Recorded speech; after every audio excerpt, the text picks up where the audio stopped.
All right, guys, so I'm going to go over 3 methods on how to remove a muzzleloader ball from a barrel. 2 of these methods are pretty common. One is one that I haven't really seen many people talk about. I wrote an article on it and people seem to really like it, but I'm going to go over and show you what I mean by it. First and foremost, the one way you can unload a gun, obviously, for a muzzleloader is to shoot it. That only works in scenarios that you know the powder charge, you know that there's no thing, so that, like no obstructions or anything. So what I'll say there is, typically at the end of a season you didn't get to shoot a deer. Easiest method is to shoot it and then deal with cleaning later. Second method is the ball puller method. So you screw one of these attachments onto your ramrod, slide it down the barrel, screw it into the piece of lead like you see here. And that can be pretty tough, and I'll show you how to do that here in a second. The third method is one that I haven't seen very often, and really typically only works for percussion rifles. It can work with some of the threaded flash holes for flintlocks, but it's to use a grease fitting.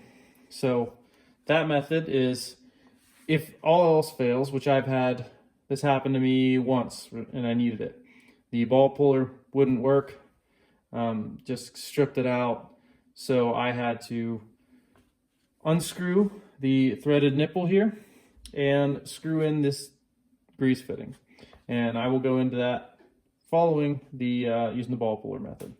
Okay, so the ball puller method. Most ramrods that come with muzzleloaders are threaded. I recommend having the subsequent or the correct ball puller for your caliber muzzleloader in your possibles pouch. And they are different sizes. And the different sizes are the different size brass. So what that does is allows it so that you can screw it in straight and get into the same place each time. A lot more effective if it takes up that space. You can make the other one work, but it's not ideal. So you're going to screw that into your ramrod, send your ramrod down the barrel, and screw it into the bullet. The lead is soft, so it screws in pretty good. Sometimes what I'll do is every so often as I'm screwing that in, I'll be tapping it pretty gently. And this just makes sure that you're getting it set into that lead. Don't hit too hard though. All right, so it's hard to screw this in around the camera. Now we're gonna pull this out and hopefully the bullet comes with it. And I can feel it twisted. Actually, this is a very easy. So I'm using this is actually my muzzleloader, and it was loaded because last week I was hunting with it. Didn't have any luck. Just didn't shoot it after the fact. Don't know why, just didn't have time, I guess. But so that came out pretty easy. That's one of those Hornady Great Plains bullets. It doesn't have a patch on it, which explains, has the hollow base, so it expands and fills the gaps as it's going down the barrel. But balls are a lot harder to do, especially when they're patched. But that was very easy compared to what it would normally be. Okay, so now the last method, it's the grease fitting method. So I did pull the one out, I did pull the ball out of here already, so I'm not gonna go through the whole thing on this one, but I'll show you how to do it. So you remove the nipple.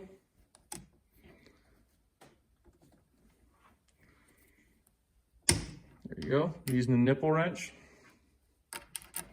It's a very poor fitting one. You guys should be doing this every year that you are using your muzzleloaders, removing these nipples, cleaning in there. But so I'm going to show you here. Nipple pulls out, it's threaded. Figure out what thread type you're going to use. Then slide this grease fitting in. Ideally you have an O-ring on there. I don't know where mine went. Screw this grease fitting in here. And then a handheld grease gun, same as that you'd use for working on a vehicle, all that, and just start pumping it full of grease. I will say this is a very, very messy process, and when you are doing this, I would put a garbage bag on the end of your barrel, tape it around the barrel, because you'll hear it start to like build pressure up, and then it'll just, all of a sudden you'll hear it just slowly, like, it sounds like a cartoon going off as that bullet slides down the barrel. And when it breaks the end of the barrel, or comes out of the end of the barrel, you're gonna hear, or it's gonna shoot grease everywhere. So having a garbage bag over it will prevent you from making a mess in your shop. But this method works when all else fails. There's no, how do I put it? there's really no risk involved. You're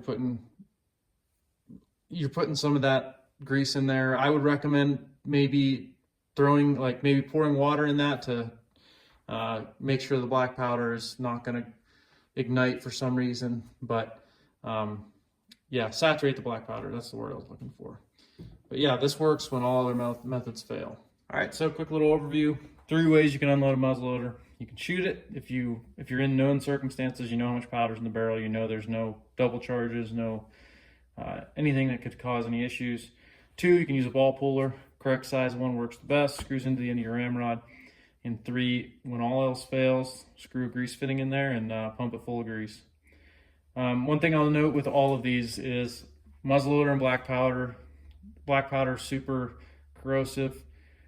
Even when you don't fire it, I would still go through a full cleaning regimen of the gun afterwards, just to make sure that you're not gonna pull it out of the gun cabinet next year and have corrosion built up, making it not go off when you want it to. So let me know what you guys think in the comments. If you have any other ways that you've used to pull a stuck muzzleloader ball, I'd love to hear it, because these are 3 ways that I've used and have worked for me, and I really haven't heard any other ways that have worked for people. So yeah, I'd really like to hear what you guys have to say about it.